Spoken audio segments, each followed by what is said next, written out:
कंस के कपड़े उतार उतार करके सब ग्वाल बाल और ठाकुर जी ने पहन लिए। स्थिति ये हो गई कि बिना झाड़ू के ही सड़क साफ हो रही है।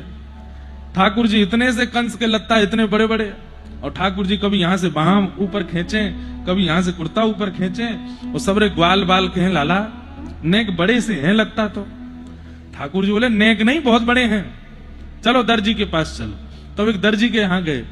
ये वही दर्जी था जो राघव जी के राज्याभिषेक के समय राघव जी की सुंदर पोशाक बनाने के लिए आया था अयोध्या में। लेकिन सब द्वारपालों ने और सब सेनाओं ने इसको कह दिया कि तू भाई नाप ले जा राघव जी का, लेकिन स्पर्श मत करना उनके अंग का।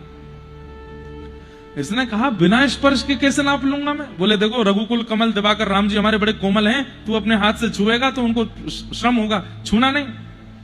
और दो तलवार वाले उसके गर्दन पर तलवार रख के उससे नाप लिबा रहा है। वो दूर दूर से नाप ले रहा था और रोए जा रहा था।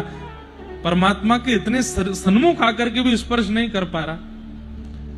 दूर से ही कमर का नाप लेवे, दूर से ही चरणों का नाप लेवे, गले का नाप। ठाकुर जी इतने भावुक हो गए। ठाकुर जी ने उसको कहा सुन,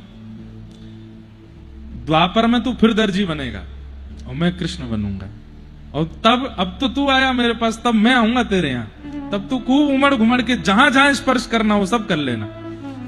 जैसे ही ठाकुर जी पहुंचे, उस दर्जी को इस जन्म में पता नहीं था, लेकिन जैसे ही श्याम सुंदर को आते देखा, एक क्षण के लिए नेत्र बंद हुए, पूर्व जन्म का पूरा स्मरण हुआ, तुरंत याद आ गया, अरे इन्होंने वचन दिया था कि आएंगे।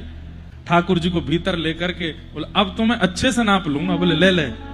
और महाराज कभी कमर पकड़े ठाकुर जी की, कभी हाथ पकड़े ठाकुर, कभी चरण पकड़े, और पकड़ करके रोवे, ग्वाल बाल के नाप ले रो है, अरे तू नाप ले रो कि हमारे लाला के रोम कूपन में घुसवा चारो है, अरे नाप ले जल्दी कर। तो मैंने ठाकुर जी का नाप लेके वही वस्त्रों को ऑल्टर कर दिया, मतलब ठाकुर जी की फिटिंग हो गई। अब सब ग्वाल बाल बोले हाँ लाला अब बढ़िया लग रहे हैं।